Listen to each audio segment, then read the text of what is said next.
Et bienvenue pour ceux qui viennent ici pour la première fois.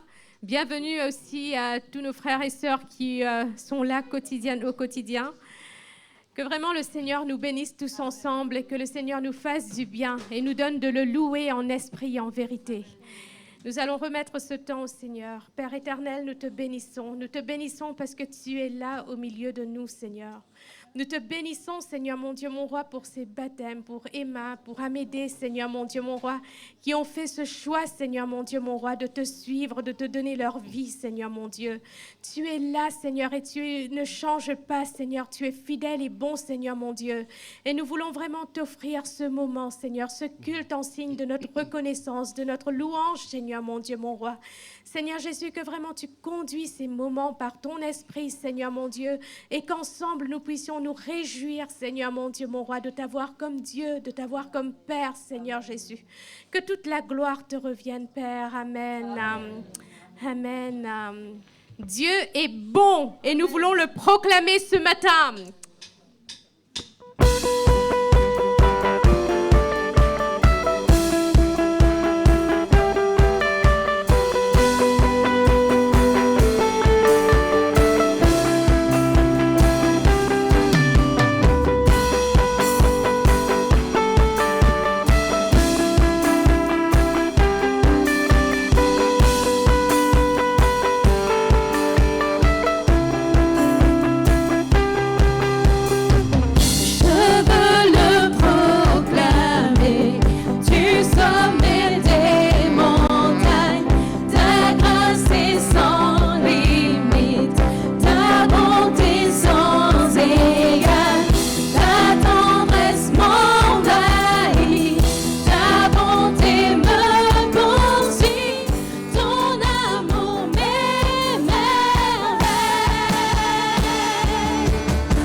présent au milieu de nous. Alléluia, Jésus.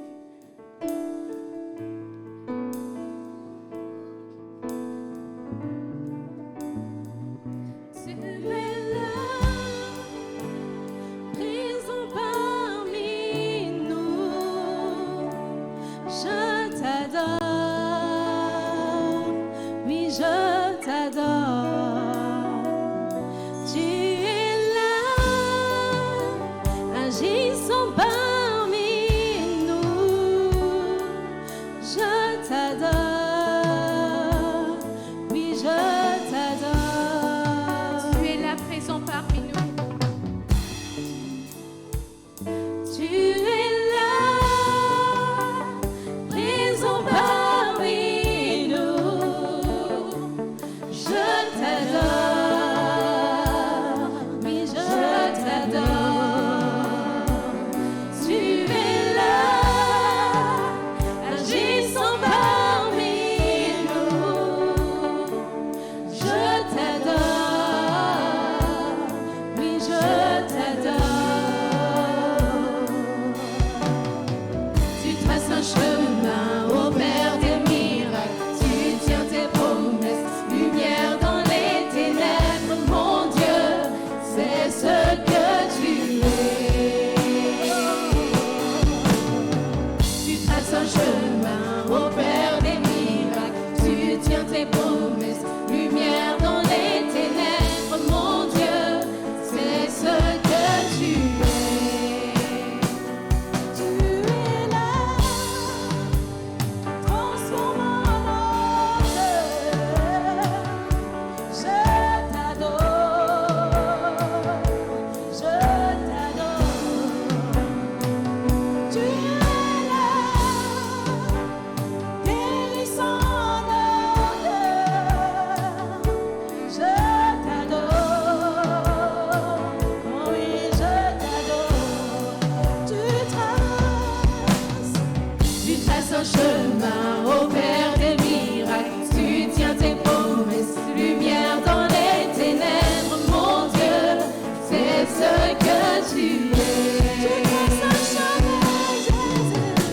Tu traces un chemin au Père des miracles. Tu tiens tes promesses, lumière dans les ténèbres. Mon Dieu, c'est ce que tu es. Tu es là, transformant nos vies. Je t'adore, je t'adore. Tu es là, tu restaures les cœurs brisés. Je t'adore, je t'adore.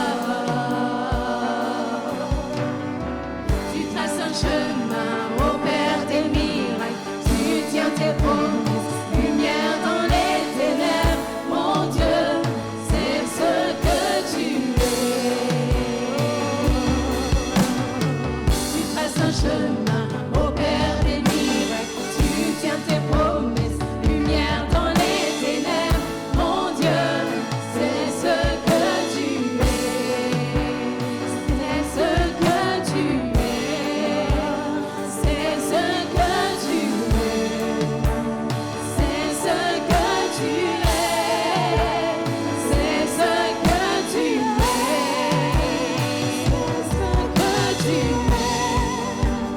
C'est ce que tu es. C'est ce que tu es. C'est ce que tu es. Et quand je ne le vois pas, tu es là. Et quand je ne le sens pas, tu es là. Tu agiras encore. Tu agiras encore. Et quand je ne le vois pas, tu es là. Et quand je ne le sens pas, tu es là. Tu agiras encore. Tu agiras encore. Et quand je ne le vois pas, tu es là. Et quand je ne le sens pas, tu es là. Tu agiras encore. Tu agiras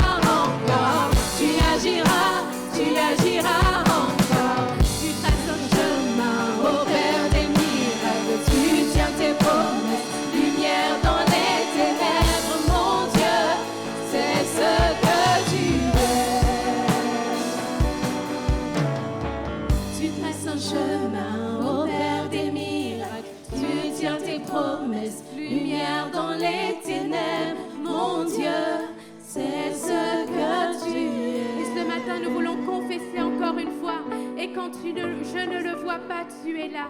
Et quand je ne le sens pas, tu es là. Jésus, tu agiras. Tu agiras encore. Tu agiras dans mes maladies. Tu agiras dans mes difficultés. Seigneur Jésus, tu es là et tu agis. Alléluia. Et quand je ne le vois pas, tu es là. Et quand je ne le sens pas, tu es là. Tu agiras encore. Tu agiras encore. Et quand je ne le vois pas, tu es là. Et quand je ne le sens pas, tu es là. Tu agiras encore. Tu agiras encore. Tu agiras encore. Tu agiras encore.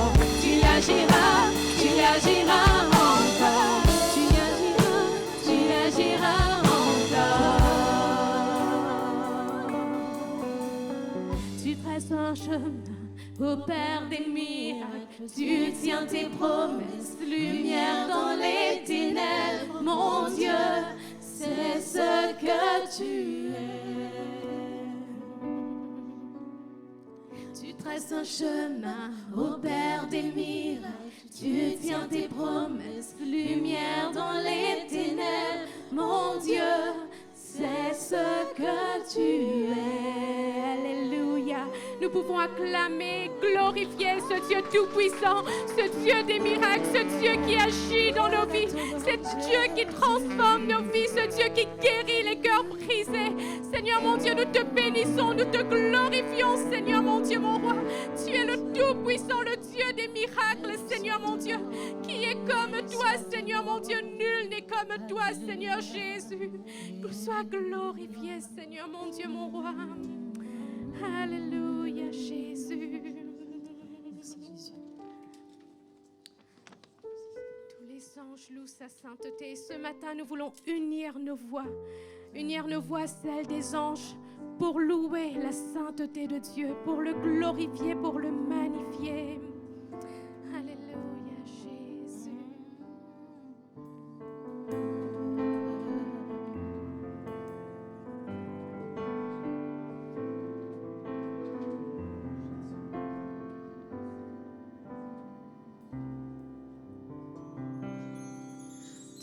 Anges louent sa sainteté.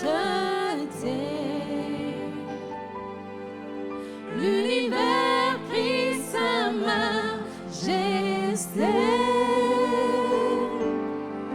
Chantons gloire et puissance, force et louange à l'agneau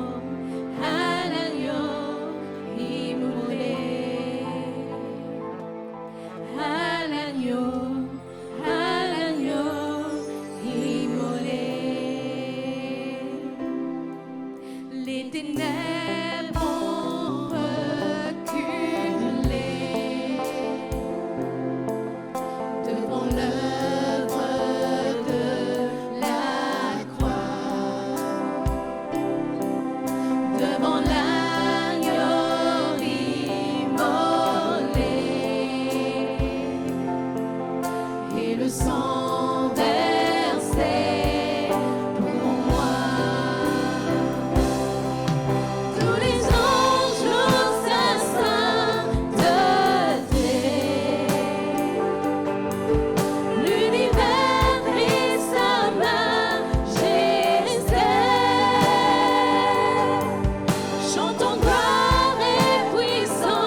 qui ont été désignés pour la Sainte Seine puissent s'approcher.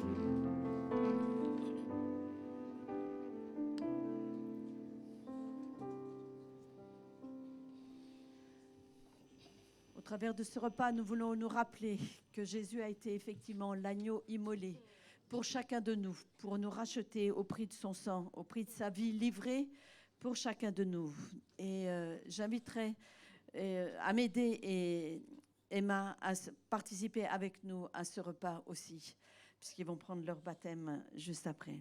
On prie. Merci Seigneur, merci pour ce rappel de ta vie livrée. Merci parce qu'elle est le symbole aussi de ton amour, de ta bonté pour chacun de nous, de cette espérance que tu as voulu planter dans le cœur de chacun, cette espérance glorieuse qu'un jour nous te verrons face à face. Toi qui as donné ta vie pour nous, nous voulons en retour donner notre vie, te donner notre vie tout entière, Seigneur, et qu'ainsi nous puissions glorifier ton nom. Merci pour ces éléments qui nous rappellent ta mort à la croix, ta vie livrée, ce corps brisé, ce sang qui a été versé, Seigneur. Merci d'être là avec nous ce matin et de révéler tout à nouveau ton amour dans le cœur de ceux qui ont besoin de faire cette expérience de cette nouvelle naissance, cette nouvelle vie avec toi et pour toi, Jésus. Merci, Père, et bénis ces éléments afin que nous puissions réaliser toute la réalité de ta présence en nous et dans ton Église, Jésus. Amen. Amen. Voilà, on va changer notre manière de faire. Et pendant ce temps, nous allons prendre ce chant. Il m'a libéré, Jésus m'a libéré, ma dette est payée, je suis enfant de Dieu, je suis à lui. Confessons vraiment ces paroles de tout notre cœur, que nous sommes enfants de Dieu.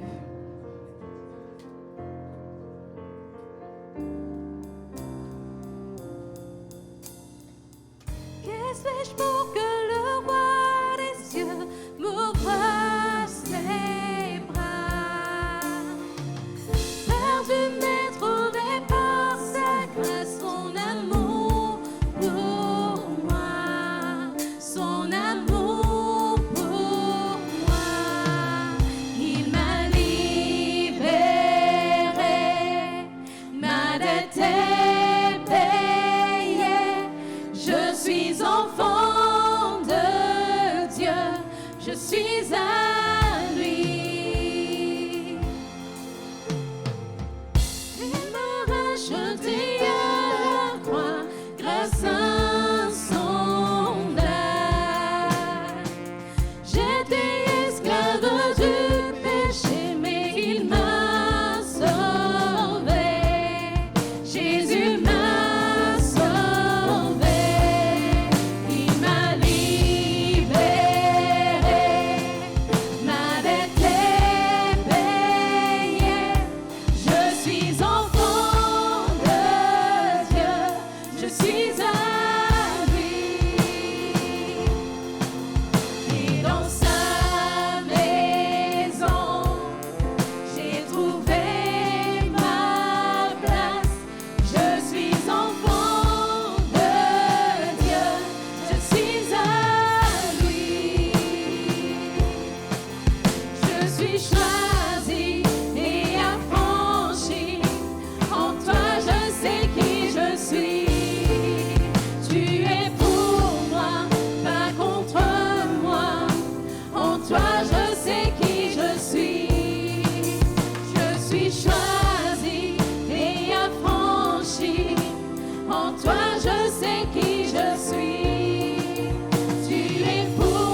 Jésus, tu nous as libérés, Seigneur mon Dieu. Tu as payé le prix fort pour chacun de nous, Seigneur mon Dieu, mon roi.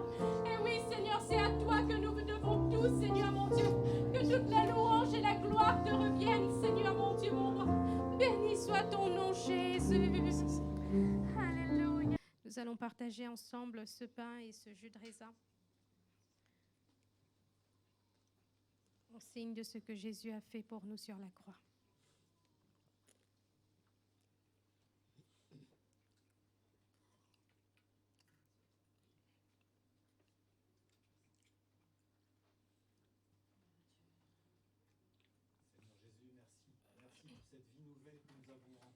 Et Christophe peuvent s'approcher pour passer les offrandes. Donc ce matin, il y a 2 troncs, les offrandes de l'Église, et il y a aussi le 2e tronc pour l'œuvre missionnaire. Je te suivrai.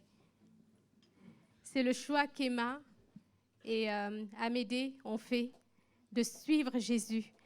Et nous voulons, pour ceux peut-être qui l'ont déjà fait ce choix-là, le renouveler encore, le redire à Jésus, je te suivrai. Dans la joie, quand le soleil m'inonde, sur les monts où ta présence abonde, Jésus, je te suivrai. Je te suivrai dans la peine, quand mon âme sombre, dans la vallée du deuil et de l'ombre. Jésus, je te suivrai. Amen.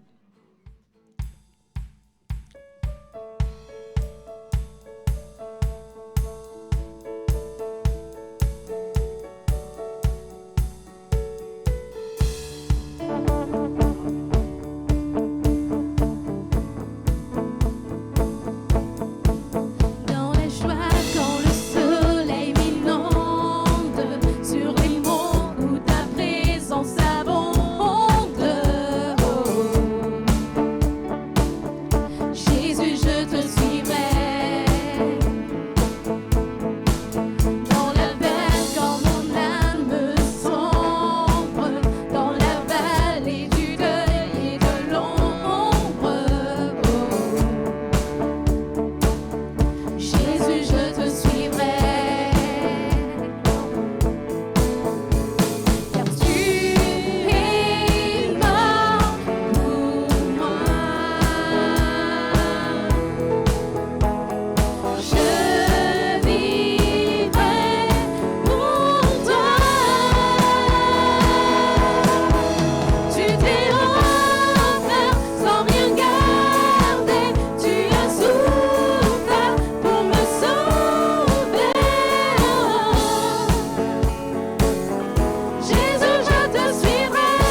Jésus, je te suivrai.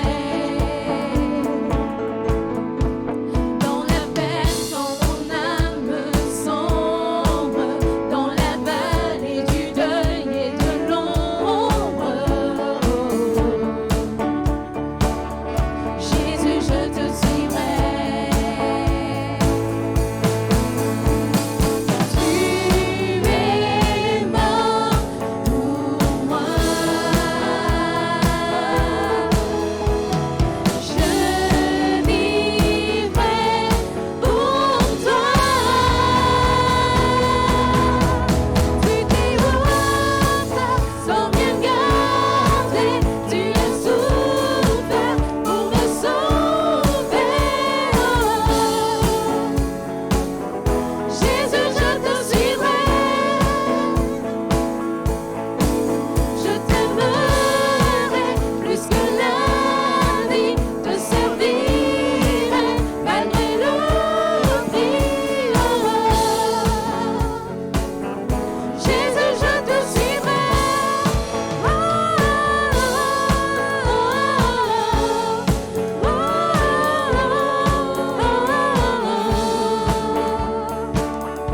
Jésus, je te suivrai.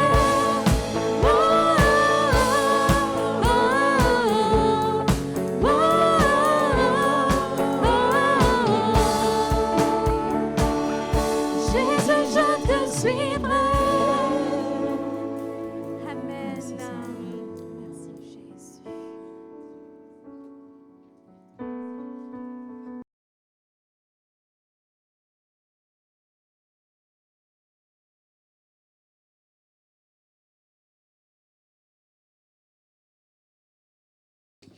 Voilà, j'espère et je prie pour que Dieu vous bénisse durant ce congrès. Vous partez à 42, on va le sentir dimanche prochain. Surtout que les jeunes, vous êtes fortement impliqués dans la vie de l'Église. Bon, on va assumer. Hein. On va pleurer sans vous. On va être malheureux sans vous. Mais on sera remplis de joie parce que vous allez revenir remplis de joie. Je prie pour qu'il y ait vraiment une action de Dieu dans vos cœurs à chacun. Je pense que Dieu a de grandes choses à vous donner, vous faire comprendre quant à la foi, quant à la marche avec Dieu. Plusieurs parmi vous m'ont demandé le baptême. Alors, en dehors de ceux que je baptise aujourd'hui, il y a Lynn Chéra. Tu es où, Lynn Chéra? Tu peux te lever? Lève-toi. Voilà. Tu peux rester debout. Litchera demande le baptême. Il y a Eraste, mais il est retourné auprès de sa famille à Brive. Il y a Karel. Tu peux te lever, Karel?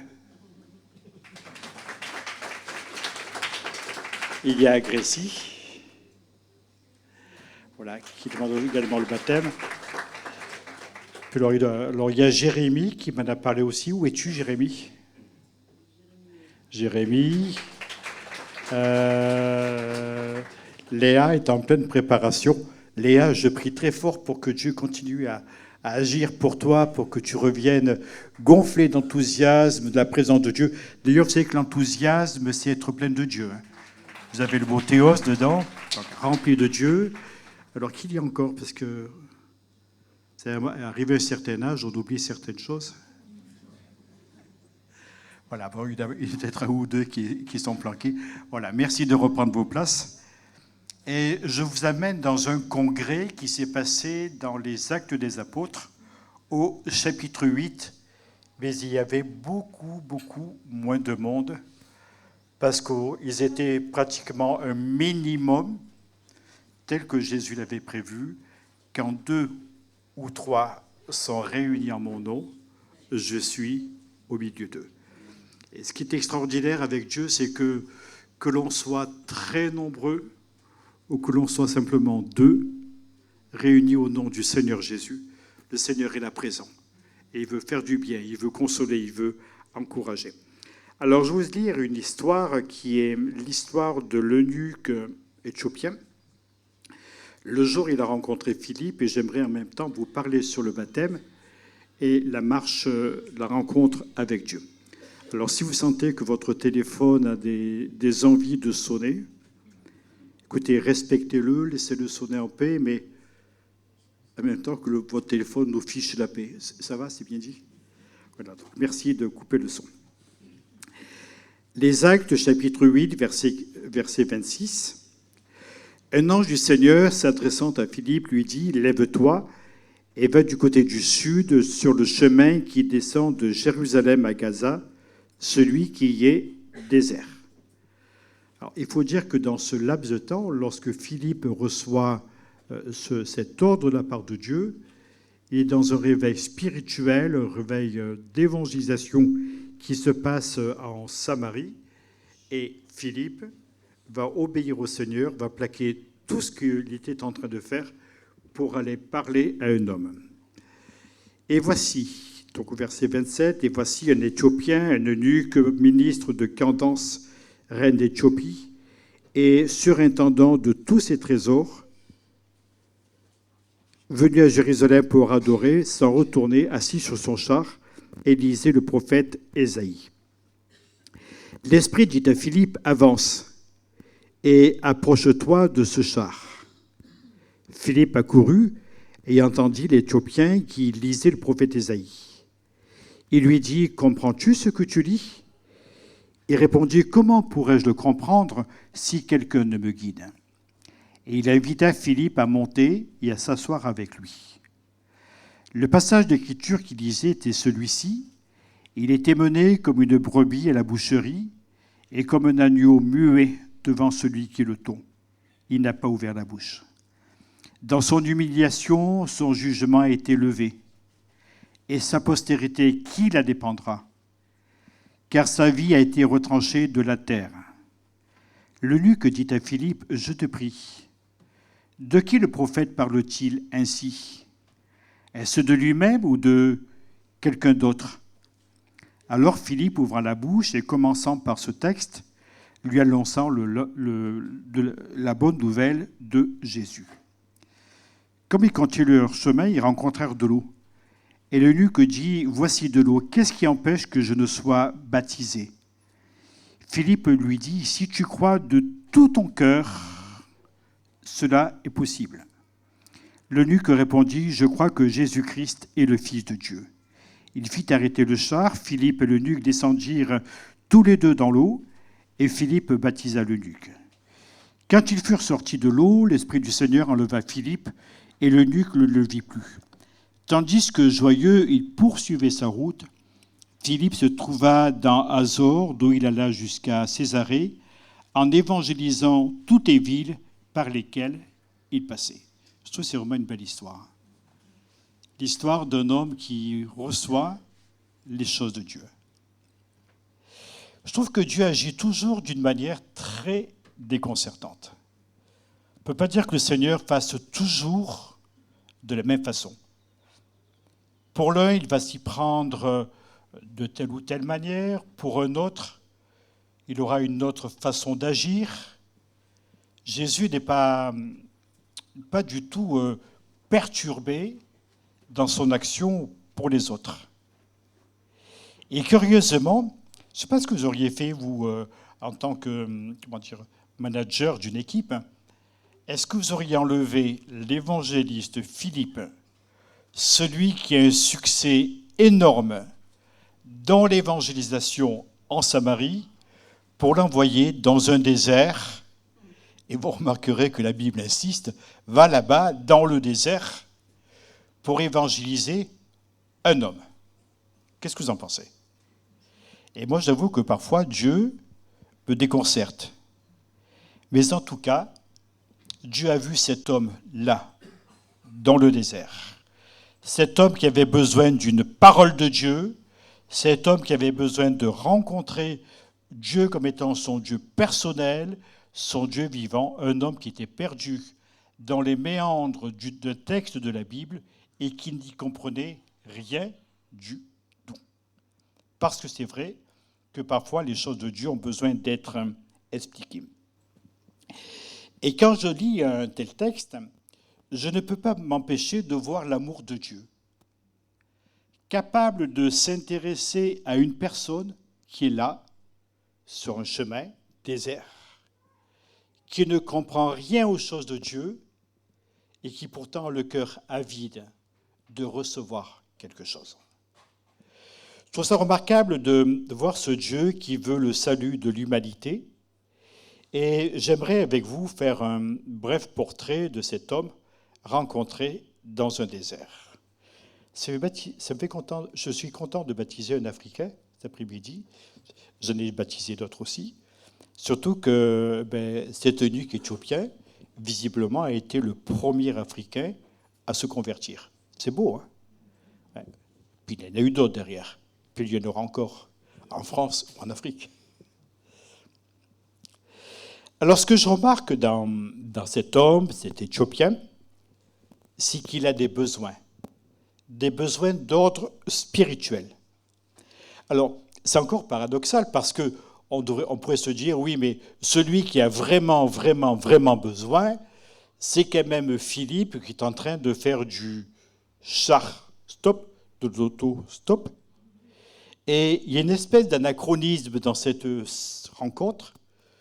D'une part, Philippe qui a des besoins immenses, je dirais en tout cas de mobilité, et puis un char, un homme qui est là, qui a besoin. Et ce que j'aime dans cette eunuque, que c'est un homme simple, un homme considéré, qui pourtant pourrait mettre tellement de choses en évidence. Vous vous rendez compte, un ministre, surintendant de tous les trésors d'une reine, c'est pas n'importe qui. Hein. Certainement qu'à la force des poignets, il s'est hissé dans cette place importante. Mais en réalité, c'est un homme qui a des besoins immenses, surtout des besoins d'ordre spirituel. Et quelque part, je ne peux pas m'empêcher de penser à Amédée, de penser à Emma, et puis à chacun d'entre nous, parce que quelles que soient nos capacités, ce que nous pouvons avoir, les uns ou les autres, nous avons un besoin immense, nous avons besoin de Dieu. Et pour lui, cet eunuque éthiopien, il y a un besoin de Dieu. Son portrait est assez caractéristique puisque 7 fois le mot eunuque est prononcé. Il est dit une seule fois qu'il est ministre, donc on n'a pas l'impression que ça préoccupe beaucoup la Bible, qu'une seule fois qu'il est surintendant des trésors de la reine. Par contre, il est dit 7 fois qu'il est eunuque. C'est une triste histoire. Est-ce que c'est la méchanceté des hommes? Est-ce que c'est un accident? On ne sait pas, mais il est infirme. Et cet infirme, comme tous les hommes, a besoin de Dieu. Oh, il a dû être courageux et il a certainement beaucoup de hardiesse, si vous voulez, pour arriver à s'imposer de cette manière-là. Certainement qu'on le salue bien bas quand on le voit. Bonjour, monsieur le ministre. Bonjour, monsieur l'intendant. Vous avez les capitaux, donc on vous respecte. Certainement un homme qui est considéré, mais en tout cas, ce qui me semble essentiel, c'est son besoin de Dieu. Et ça me le rend sympathique. Ça me le rend sympathique parce que sa réussite ne lui a pas monté la tête. En même temps, elle n'a pas supprimé les besoins de son cœur parce qu'il est venu adorer jusqu'à Jérusalem. Et là, nouvelle déception. Un eunuque n'a pas le droit de rentrer dans le temple de Jérusalem. Et encore une fois, je vois tout là, derrière ce fait, si vous voulez, toute parfois l'horreur, l'obscurité de la religion qui va cadrer les gens pour les empêcher d'une certaine manière de s'approcher de Dieu. Et je me dis, mais c'est tellement dommage. Il est sympa, ce ministre. Hein. Il est sympa sur son char. Il est sympa en train de lire son texte.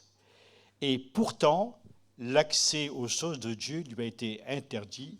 Il n'a pas pu rentrer dans le temple. Il ne se tient pas pour battu. Et j'aime ça aussi. Si vous voulez, cet homme qui est capable de rebondir. Il ne veut pas se laisser faire et il va chercher Dieu au travers de ce texte du prophète Ésaïe, mais il ne comprend rien du tout. Notez qu'il sait lire, ce qui à l'époque était certainement très rare, mais s'il ne comprend pas, Dieu a trouvé un moyen pour lui parler. Ce qui est exceptionnel aussi, c'est sa rencontre avec Dieu. Ça commence par une étude biblique improvisée. Alors, je souligne au passage l'intérêt de connaître sa Bible. Alors, attendez, j'ai marqué sur mes notes, là, quand je vais leur dire ça, ils vont me dire tous amen. Alors sur mes points, il y a marqué, ça commence par une étude biblique. Alors, dis-leur bien qu'il faut qu'ils lisent leur Bible et qu'ils connaissent leur Bible. Et après, j'ai marqué amen. Je recommence alors. Voilà, donc il sait les choses de Dieu. Parce que se dépatouiller avec le prophète Ésaïe, on a transpiré pendant des mois dans notre église sur le prophète Ésaïe, ce n'est pas la portée quand même du premier venu. Et Philippe, tout de go, va parler, va témoigner, va discuter avec cet homme. Alors, ce n'est pas de la polémique. On n'est pas en train de faire un thème sur les religions comparées. On n'est pas en train de parler sur l'exégèse des textes en se disant sont-ils inspirés ou ne le sont-ils pas? Là, est-ce que la virgule est bien placée? Non. On cherche à comprendre les choses de Dieu. Et là, c'est aussi un point qui me semble important.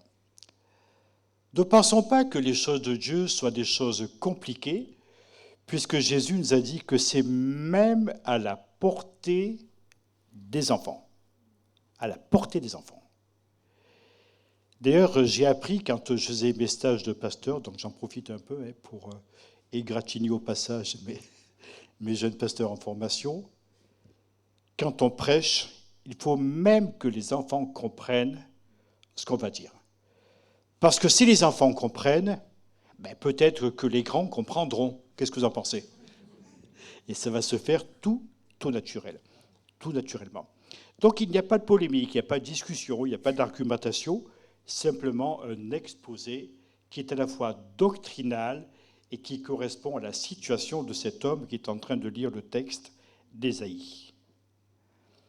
Dans cette étude biblique improvisée, il y a en même temps la recherche de celui qui a été donné aux hommes, c'est-à-dire Jésus.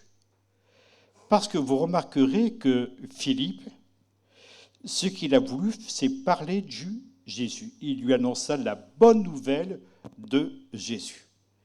Et moi, Philippe m'a toujours impressionné en tant que pasteur, en tant que serviteur de Dieu. Il est parti de Jérusalem dans la persécution, on l'a chassé, il est obligé de s'enfuir. C'est une question de vie ou de mort, certainement pour lui. C'était juste après le meurtre d'Étienne, l'église a été dispersée.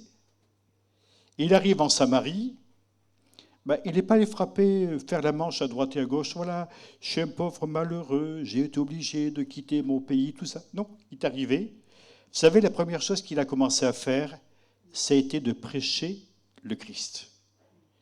Et ce qui est étonnant chez Philippe, c'est que la Bible dit, lorsqu'ils entendirent ce qu'il leur disait, hommes et femmes crurent à sa parole.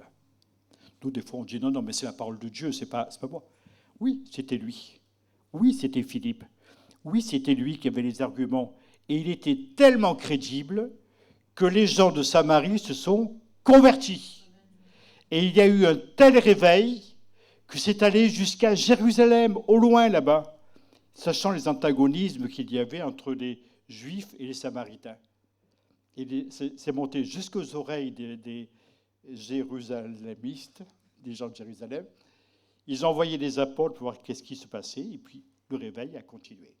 C'était quelque chose de merveilleux, quelque chose d'extraordinaire. Et Philippe n'a toujours eu comme pensée que de parler de Jésus.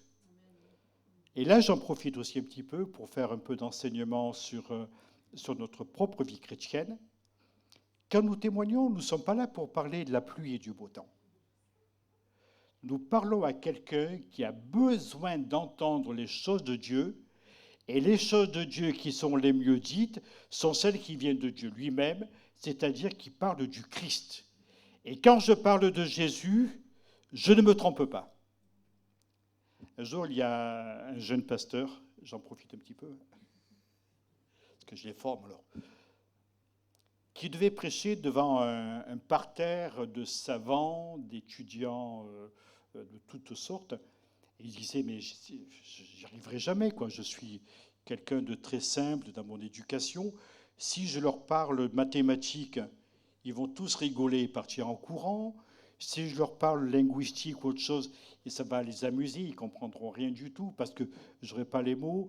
Je ne suis pas capable de leur parler médecine, je ne suis pas capable de leur parler astronomie. Alors ça va, heureusement, il avait un vénérable formateur qui lui dit « Prêche le Christ, là tu seras imbattable. Prêchez le Christ, parlez de Jésus. » Et c'est notre témoignage. N'essayons pas d'argumenter de droite et de gauche, ça ne servira à rien. Par contre, parlez de notre relation avec Dieu. Cette découverte de Jésus, c'est tellement, tellement grand, et nous n'avons pas d'autre message à apporter. L'eunuque cherche Dieu. Philippe annonce Jésus-Christ, celui qui conduit à Dieu, Dieu lui-même. Le message est simple, il y a un émetteur, je parle de Jésus, je parle de Jésus, je parle de Jésus, et vous avez un récepteur, je reçois Jésus, je reçois Jésus, et je reçois Jésus. Et il s'est passé ce qui devait se passer, l'eunuque s'est converti, il a donné son cœur à Jésus. Moi j'aime cela parce que Dieu l'a comblé autrement que par sa position sociale, les honneurs qu'on lui devait, peut-être plus que son intelligence même, parce que son cœur était comblé par l'amour de Dieu. Et dans ce domaine-là, nous, chrétiens, nous avons un message à apporter, le message de l'amour de Dieu. Alors, il va aller plus loin et il va s'engager par ce baptême. Vous allez me dire, ouais, mais enfin, à quoi ça servait? De toute façon, sa cour n'était pas là, sa reine n'était pas là. À quoi servait-il de se faire baptiser? Ben, il a compris ce qu'il disait. Moi, j'ai l'impression qu'en plus, Philippe a été très clair. Même un enfant comprenait. Je ne sais pas s'il y a des enfants. En tout cas, lui, il a compris. Il a compris ce qu'il disait. Il a reconnu qui est Jésus. Il a reconnu ce que Jésus a fait pour lui. Et il s'engage à le suivre. Et le baptême est justement le signe de cet engagement. Alors, on pourrait se poser une question et dire, mais comment ont-ils fait dans un désert? Ça semble compliqué, hein? Parce que je pense que dans sa sagesse, cet homme était parti avec des gourdes, des amphores pleines d'eau, et donc il y avait de l'eau certainement pour boire. On ne part pas dans un désert sans avoir à boire, à moins qu'on soit inconscient. Donc il avait tout ce qu'il fallait. Et curieusement, c'est lorsqu'ils ont vu de l'eau, est-ce que c'était une rivière, est-ce que c'était un étang, une mare, j'en sais rien. En tout cas, l'homme va voir qu'il y a de l'eau et il va dire, voici de l'eau, qu'est-ce qui empêche que je ne sois baptisé?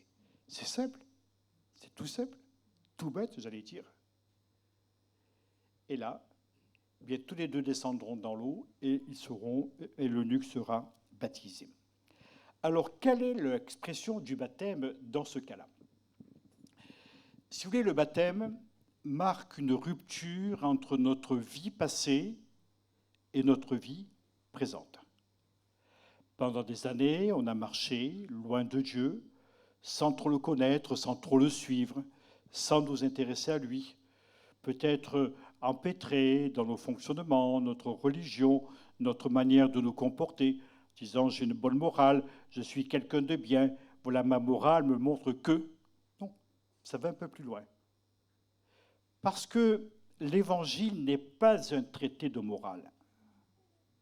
L'Évangile est une lecture qui nous permet de comprendre l'amour de Dieu, le salut de Dieu, pour avoir une vie nouvelle et nous engager avec Dieu.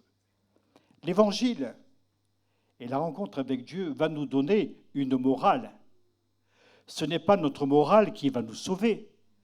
Ce n'est pas ce que nous faisons de bien qui va nous sauver, mais c'est plutôt de savoir et d'accepter que Jésus-Christ est mort sur une croix afin de nous sauver. Alléluia. Et cet homme l'a compris. En plus, il lisait quand même un texte emblématique, parce que donc Ésaïe chapitre 53, que tout croyant sait qu'il est attribué au Seigneur Jésus d'une manière prophétique. Il a reconnu qui était Jésus, il a reconnu ce qu'il a fait pour lui, et il s'est engagé à le suivre. Ainsi donc, je le répète, le baptême est un moment important qui marque une rupture avec la vie passée pour une vie nouvelle. Alors, mesdames et messieurs, je suis désolé de vous dire cela, mais dans quelques instants, vous allez assister à une mise à mort. Si j'aurais su, je n'aurais pas venu, pensez-moi, ou à m'aider. Mise à mort, pourquoi? Mort à notre vie passée. Mort à, si vous voulez, à notre mauvais caractère, à ce qui ne va pas en nous. Mort à la perdition. Pour ressusciter, parce que s'il y a une mort, vous savez que le principe biblique, c'est quand il y a mort, il y a aussi résurrection. D'ailleurs, il me semble que quelqu'un est ressuscité. Vous en avez entendu parler? De qui s'agit-il? Jésus. Jésus est mort et il est ressuscité. Et lorsqu'il y a un baptême, il se passe cela. Si vous voulez, la personne que l'on met dans l'eau, qu'on plonge dans l'eau, alors tout, vous retirez la casquette quand même, et les lunettes à m'aider. Voilà, tout ça, ça sera enlevé, mais vous allez être baptisé entièrement, trempé. S'il y a un petit bout qui n'est pas trempé, vous nous dites, on recommence. D'accord? J'ai touché l'eau, ça va être à la bonne température. Mais ça devrait aller, vous allez voir. Donc il y a coupure comme mort à une vie passée. Et puis au bout d'un certain temps, on va quand même vous ramener à la surface.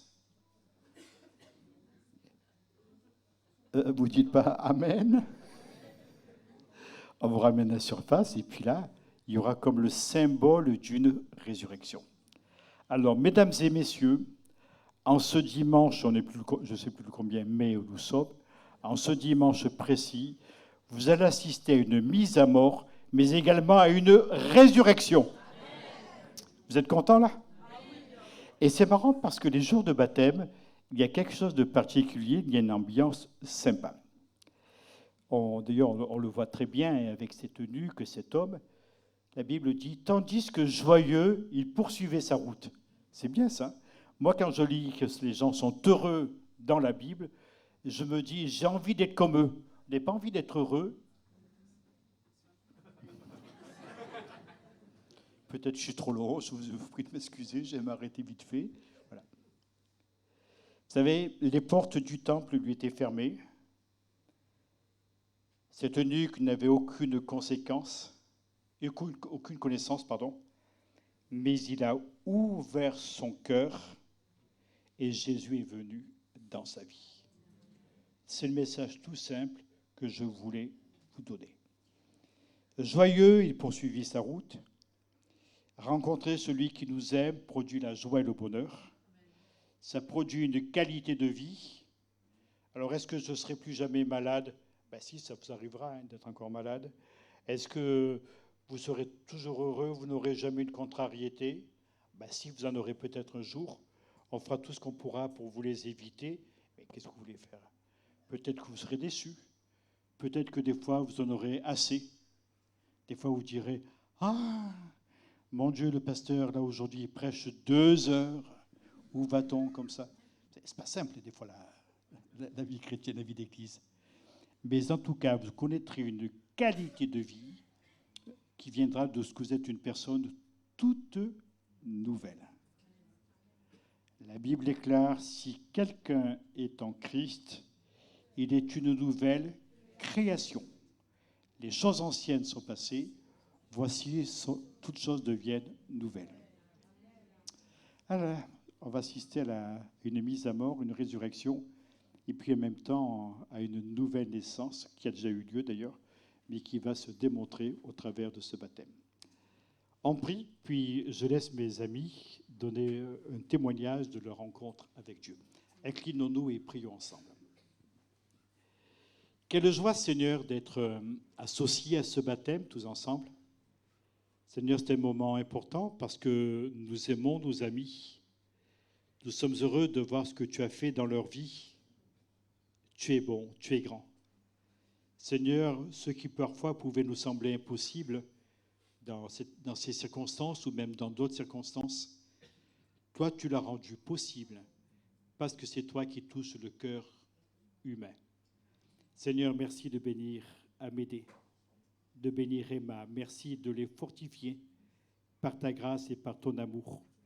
Merci Seigneur, parce que toute ta grâce veut reposer sur eux au nom de Jésus. Amen. Et tous vos amis sont très heureux d'assister à ce moment. Amédée, vous venez jusqu'ici. Emma, tu peux venir aussi.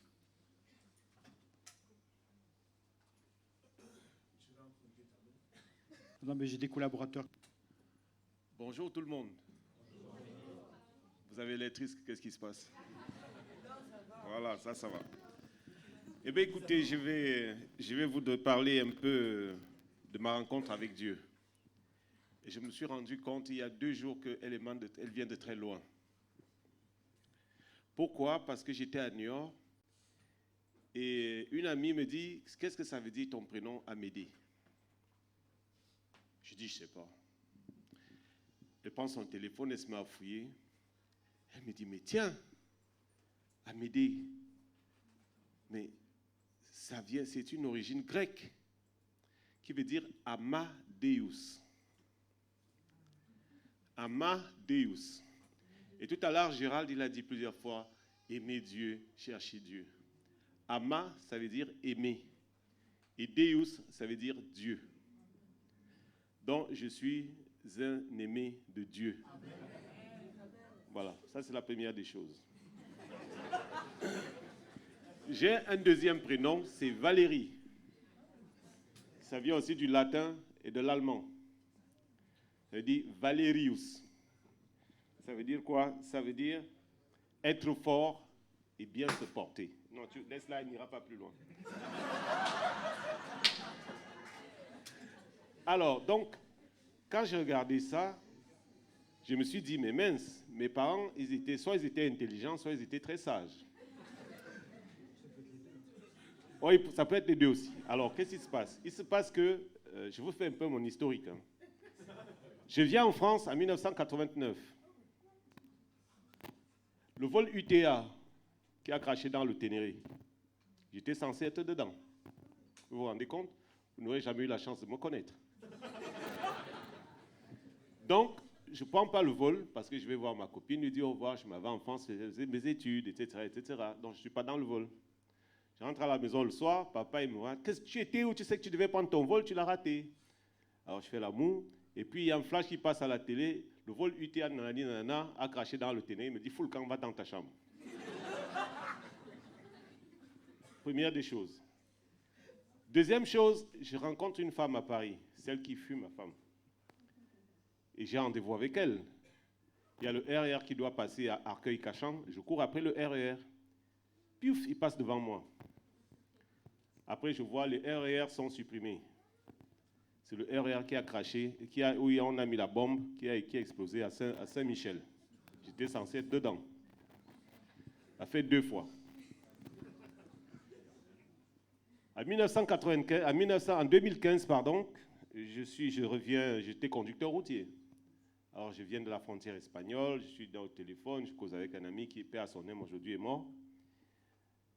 Je me gare à Vivonne. Allô? Je me gare à Vivonne et puis je regarde mon camion, je dis je vais le laver. Après, je dis non, je ne le lave pas. Je rentre chez moi.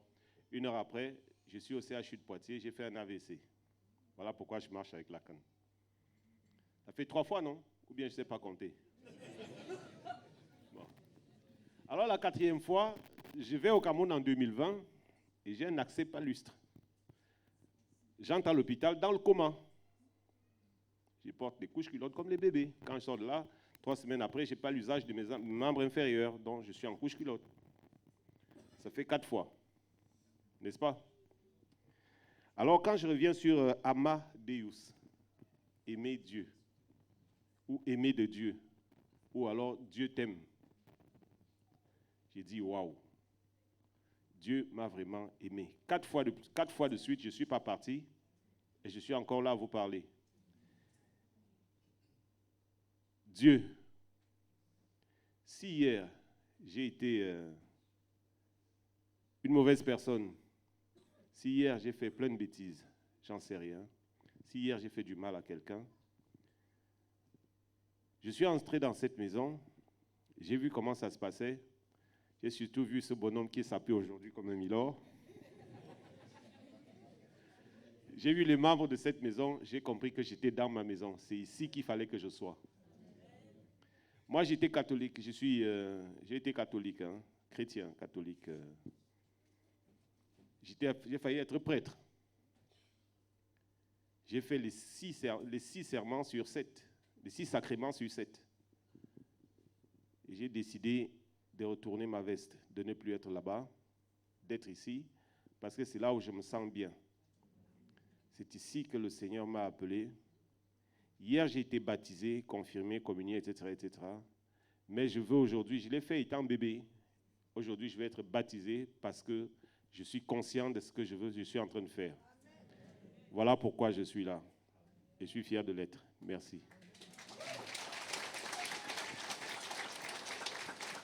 Alors, je vais quand même vous poser une question essentielle, qui, à mon sens, a besoin d'être posée. Vous faites baptiser, non pas parce que vous avez été miraculé 4 fois, pas uniquement à cause de ça. Non. Vous faites baptiser, je pense que vous avez rencontré Jésus comme votre sauveur. Oui. Vous êtes satisfait? Oui. Moi aussi. Merci Amélie. Bonjour à tous. Donc c'est vrai que quand j'ai décidé de me faire baptiser, je ne savais pas trop ce que j'allais vous dire. Parce que je n'avais pas envie de forcément raconter que des événements de ma vie et de les relater comme des faits que j'ai vécu avec Dieu et où il m'a comblée et voilà. Mais je voulais vraiment comprendre qu'est-ce qui m'avait fait attendre autant de temps, mais aussi pourquoi maintenant. Et en fait, Dieu m'a vraiment permis de comprendre. C'est vrai que beaucoup d'entre vous le savent, j'ai grandi dans cette église. J'ai grandi avec des parents aimants qui m'ont parlé de Dieu depuis toute petite. Et c'est vrai que j'ai toujours su qui devait être Dieu. J'ai toujours su qu'il devait être un père, un Dieu de l'impossible, celui qu'on doit aimer plus que tout. Et pourtant, je me sentais incapable en fait de l'aimer de cet amour extraordinaire, de lui accorder aussi la place qu'il désirait dans ma vie. Donc j'entendais dans l'église les adultes qui priaient, qui témoignaient, et en fait ça me faisait peur parce que je savais pas comment, j'arrivais pas à saisir comment un jour je pourrais parler de Dieu comme ça, moi aussi. Je n'arrivais pas à me dire qu'un jour je pourrais être dépendante d'un Dieu qui n'était pas là physiquement. Et puis j'ai eu la chance d'avoir un père qui m'a toujours permis de croire que tout était possible, qui m'a accompagnée dans chacun de mes rêves et qui a toujours tout fait pour me rendre heureuse. Et ça, je ne serai jamais assez reconnaissante, papa. Il m'a toujours comblée d'amour et de reconnaissance. Et quand certains recherchent en Dieu un père, moi, en quelque sorte, j'en avais pas besoin. Je voyais pas vraiment ce que Dieu allait m'apporter parce que j'avais déjà un père qui rendait tout possible. Et pourtant, pendant ce temps, Dieu, il me poursuivait sans relâche. Et moi, je n'arrêtais pas de fuir. Quand je me laissais approcher, je lui expliquais mes arguments, qu'on était en quelque sorte pas compatibles, que j'étais sûre de son existence, mais qu'il n'était pas fait pour moi. Et j'entendais les belles choses qu'il faisait dans les vies, mais je persistais à lui dire qu'il était en quelque sorte pas assez et qu'il faisait pas vraiment le poids. Et puis, il a fallu passer par des épreuves où humainement rien n'était possible, où mon père n'avait aucun pouvoir sur les situations pour que mon regard et mon cœur puissent changer. J'ai rencontré notamment mon futur mari Cyril au DNJ quand j'avais 16 ans. Et ce jour-là, Dieu a vraiment déposé une promesse dans mon cœur le concernant. Mais les années qui ont suivi notre rencontre ont été très très difficiles. Et on avait nos vies respectives et je devais vivre quand même avec cette promesse au fond de mon cœur malgré les circonstances. Et je me souviens que je disais à Dieu, mais comment c'est possible, si mon père voyait mes larmes à cet instant-là, il ne resterait pas insensible, il ferait quelque chose, tout ce qui est en son pouvoir pour changer la situation. Alors comment toi, qui es ce Dieu amour, ce Dieu de l'impossible, qui a tout pouvoir sur le ciel, sur la terre, comment tu peux rien faire et rester spectateur? Et puis, il y a eu un deuxième événement. Bon, il y en a eu d'autres, mais c'était les principaux qui ont marqué ma vie et ma vie avec Dieu. Il y en a beaucoup qui le savent. J'ai fait de l'équitation pendant longtemps en compétition et j'étais très, très investie. Je montais tous les jours, plusieurs chevaux par jour. J'avais des rêves plein la tête. Et puis, j'ai fait les épreuves juniors, donc à poney. Et puis, en fait, quand à 18 ans, on doit quitter le monde du poney pour les épreuves chevaux. Et donc, on a acheté une merveilleuse jument, qui était vraiment un gros coup de cœur, parce que, encore une fois, elle me permettait de croire que tout était possible. Et pourtant, on a eu 2 accidents ensemble. Un qui m'a coûté donc une opération de la cheville et une autre où c'est elle qui a été opérée. C'était juste pour lui sauver la vie, donc ça a mis un terme à tous nos rêves. Et cet événement, ça a vraiment été la descente aux enfers pour moi. Et lors de ces 2 épreuves, c'est vrai que mon père, malgré sa présence, malgré ses attentions, il ne pouvait pas changer la situation. Et en fait, je dirais que c'est vraiment dans mon désert que Dieu m'a vraiment appris à compter sur lui, à lui faire confiance, malgré les circonstances. J'ai vraiment réalisé que l'humain était limité et que parfois, on peut tout faire, se donner corps et âme dans un projet, tant que Dieu n'a pas décidé que c'était le moment, on s'épuise inlassablement. Mais quand Dieu l'a décidé, c'est vrai que c'était comme s'il ouvrait les cieux, notamment dans mon couple. C'est vrai qu'il nous a couverts de sa grâce. Et c'est vrai que ces épreuves-là m'ont permis d'éprouver de la reconnaissance pour Dieu. Et donc, c'est vrai que, comme je le disais avant, j'avais raison, c'est pas un amour extraordinaire, il n'y a rien de magique. Et c'est pas par mes propres forces que je me suis mise à l'aimer. Non, Dieu, il a cessé de me courtiser, en me prouvant qu'il était assez, mais qu'il n'était pas là pour se mesurer à un homme. En discutant avec maman, j'ai vraiment réalisé que Dieu aurait pu en un claquement de doigts détruire mon père, la vision que j'avais de lui, la représentation que j'ai de lui. Parce que c'était en son pouvoir. Mais il n'en a rien fait. Parce qu'il est bien au-dessus de tout ça et parce qu'il n'avait pas besoin d'évincer mon père de mon cœur pour prendre sa place et pour briller dans ma vie. C'est vrai qu'il a apprivoisé mon cœur en me susurrant à l'oreille que mon père me remuerait toujours toute la terre pour moi, mais que lui, il remuerait le ciel. C'est vrai, désolé papa, mais vous jouez en quelque sorte pas dans la même cour. Donc voilà, c'est pour ça qu'aujourd'hui je désire me faire baptiser et le suivre, parce qu'il a su apprivoiser mon cœur sans rien attendre en retour. Il a su me prouver qu'il ne serait jamais semblable aux hommes, faillible et infidèle. Et non, au contraire, il est vraiment ce Dieu fidèle à sa parole et à ses promesses.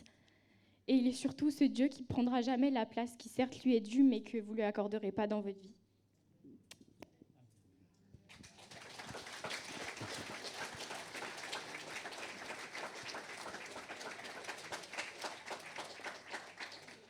J'imagine la joie de Christophe, de Nathalie, de Simon, peu de nous tous. Tu es une enfant de l'Église.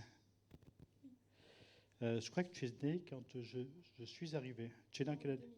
Ah ouais, moi je suis arrivé en l'an 2000.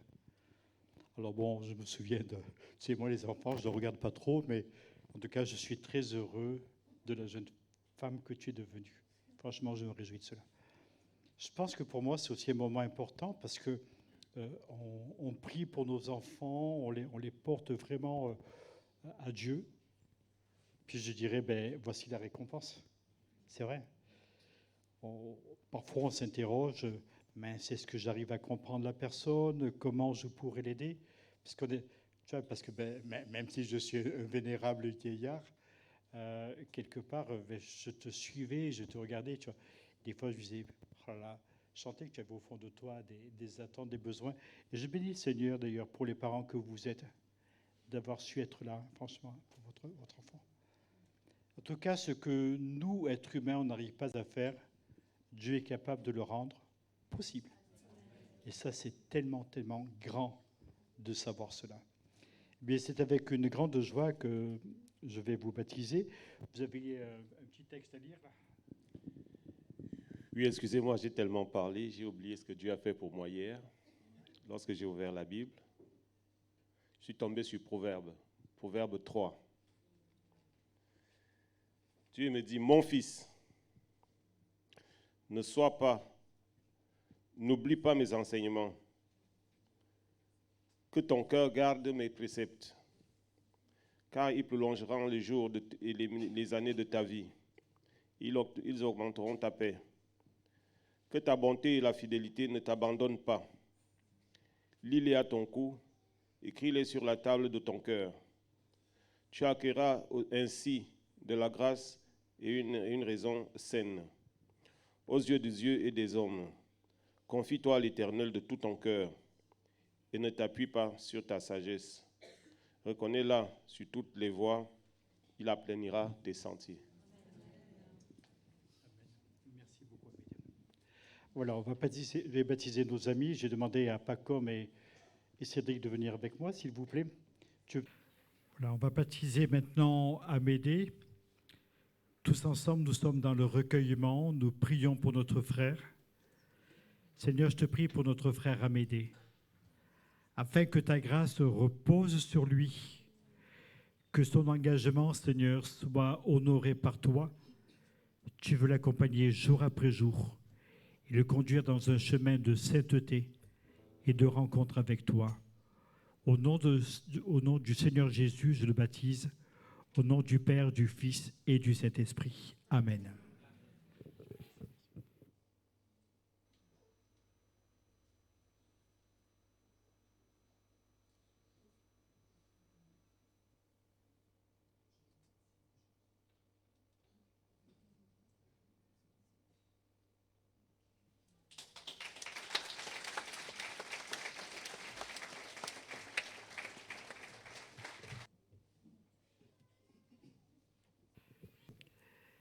Seigneur, c'est une joie pour nous également d'assister au baptême de notre jeune sœur. Merci pour tes compassions qui ont toujours été là pour elle. Et ce matin, Seigneur, nous nous réjouissons parce que son nom est inscrit dans ton livre de vie et que tu l'acceptes, Seigneur, dans ta gloire. Encourage-la, bénis-la, Seigneur, au nom de Jésus. Amen.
terminer ce moment.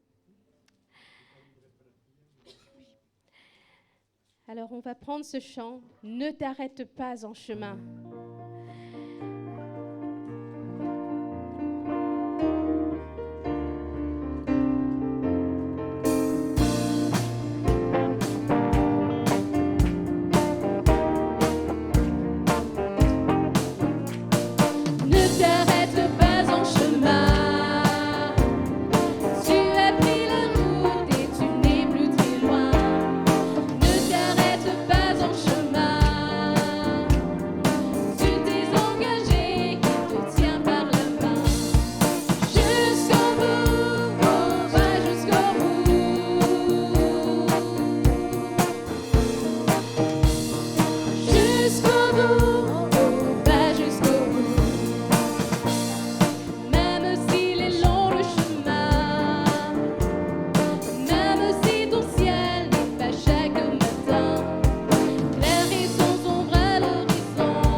Pas te louer.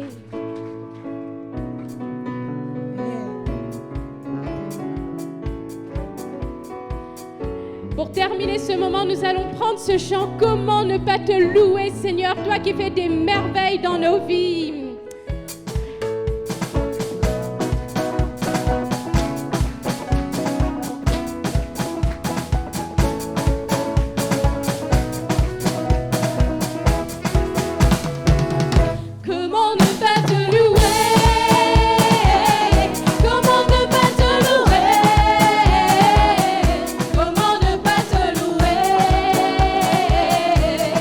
Seigneur Jésus, comment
éternel, nous te bénissons, Seigneur mon Dieu, pour ce temps, Seigneur Jésus, où nous avons pu nous réjouir, Seigneur Jésus, de voir encore Emma et Amédée, Seigneur, s'engager pour toi, Seigneur mon Dieu.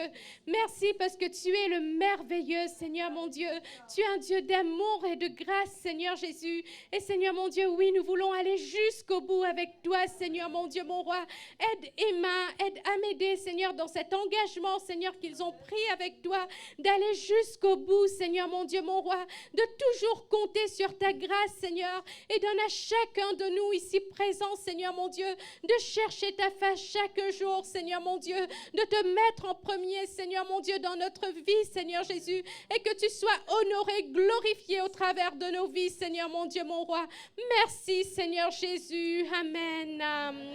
Amen. Bon dimanche et bonne semaine à tous.